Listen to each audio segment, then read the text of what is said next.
In the year 476 AD, the last Western Roman emperor, a teenager named Romulus Augustulus, was forced to abdicate his throne. The Germanic warlord Odoacer took his crown, sent the imperial regalia to Constantinople, and declared himself king of Italy. For centuries, historians have pointed to this exact moment as the death of the ancient world and the beginning of the Dark Ages. The great aqueducts fell silent.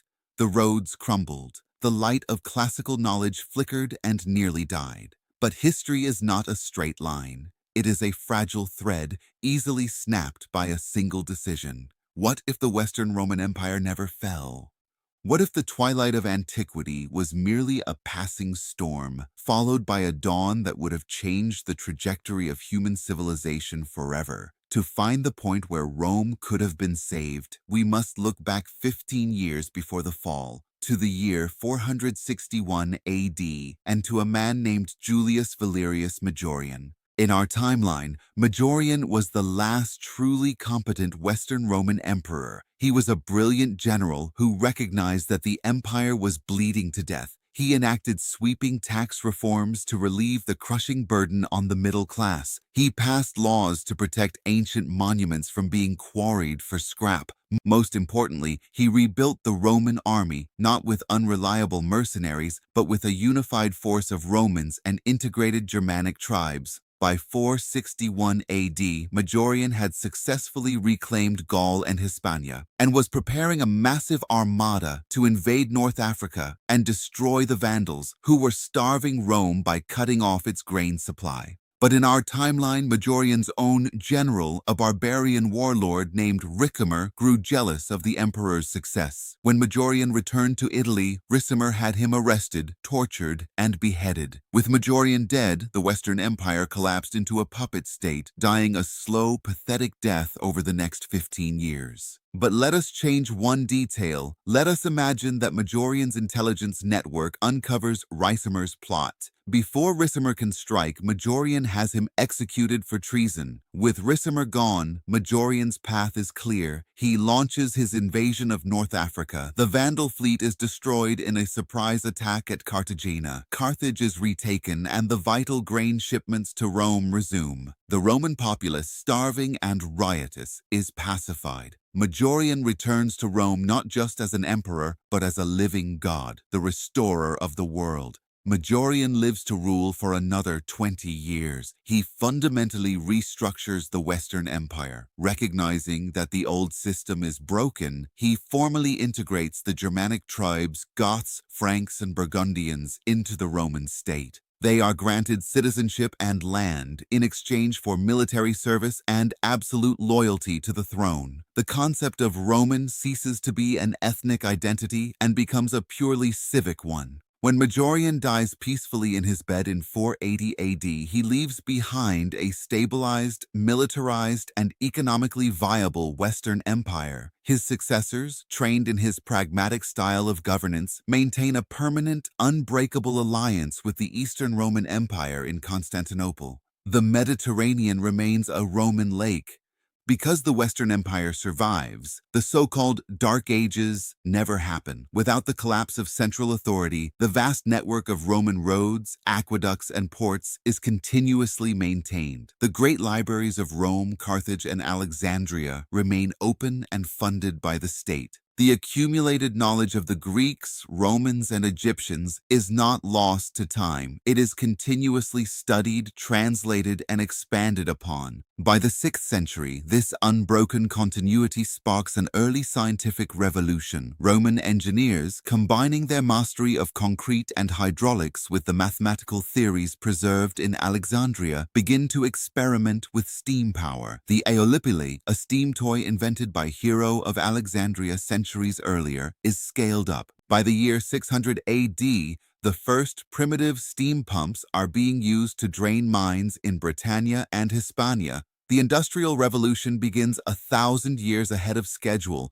born not in the damp mills of England, but in the sun-baked workshops of the Mediterranean. But a surviving Roman Empire would inevitably face new existential threats. In the 7th century, the Arabian Peninsula erupts with a new unifying force: Islam. In our timeline, the Islamic caliphates easily conquered the Levant, Egypt, and North Africa because the Byzantine and Persian empires had exhausted each other in decades of pointless war and the West was entirely absent. In this alternate timeline, the caliphate faces a nightmare scenario, a united, industrializing, and heavily militarized Roman Empire spanning from the borders of Scotland to the Euphrates River. When the Arab armies march north in the 630s, they do not meet fractured, demoralized garrisons.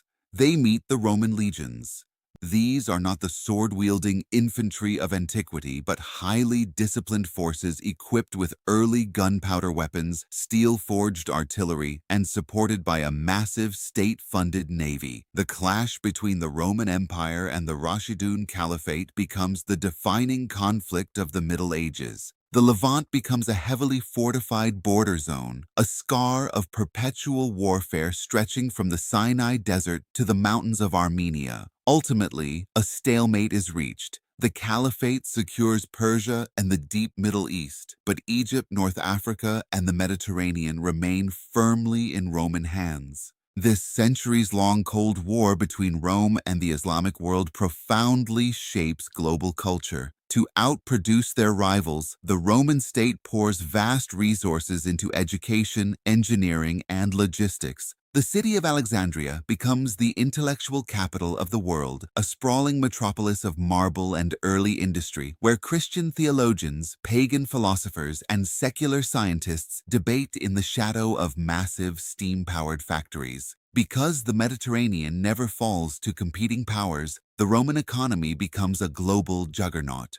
But by the 14th century, the empire faces a new problem: overpopulation and resource depletion. The forests of Gaul have been stripped to feed the iron furnaces. The silver mines of Hispania are running dry. In our timeline, the fall of Constantinople in 1453 forced European powers to seek new trade routes to Asia, leading to Columbus and the Age of Discovery. But in this timeline, the overland Silk Road is still accessible, and the Mediterranean is secure. There is no desperate need to sail west. However, the Roman Empire is driven by an insatiable cultural need for expansion. The concept of imperium sine fine, an empire without end, is woven into their DNA. When Roman cartographers and astronomers, utilizing advanced optics and mathematics, deduce the existence of a massive landmass across the Atlantic, the Senate does not send a few ragged ships. They organize a state-sponsored invasion fleet. In 1420 AD, a massive armada of steam-assisted galleons, built in the shipyards of Britannia and crewed by tens of thousands of legionaries, crosses the Atlantic. They make landfall not in the Caribbean, but on the eastern seaboard of North America. The indigenous peoples of the Americas face a terrifyingly organized, technologically advanced superpower.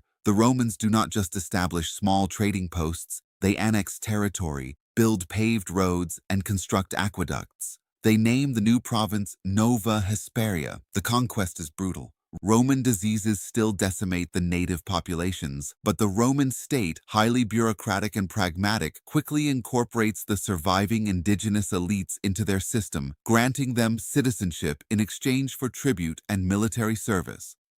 By the 17th century, the Roman Empire spans 3 continents. It is a global hegemon of unimaginable power. But what does this society actually look like? It is not a modern, liberal democracy. Rome is, at its core, an authoritarian, militaristic, and highly stratified society. The institution of slavery, which began to fade in our Middle Ages, evolves into a rigid, industrialized caste system. Millions of conquered peoples and prisoners of war toil in the massive factories of Italy and the agricultural estates of North Africa to maintain the high standard of living for Roman citizens. The government is a complex oligarchy. The emperor is the supreme commander and a living symbol of the state, but the true power lies with the Senate, a body composed of the wealthiest industrialists, military generals, and provincial governors. Politics is a blood sport of assassinations, bribery, and legal maneuvering. conducted in the shadow of the Colosseum, which still hosts gladiatorial games, though now the gladiators fight with early firearms and mechanized chariots. Religion, too, has evolved differently. Christianity became the state religion, but without the collapse of the empire, the church never gained the absolute, unquestioned political power it held in our Middle Ages. The papacy is merely a department of the imperial bureaucracy.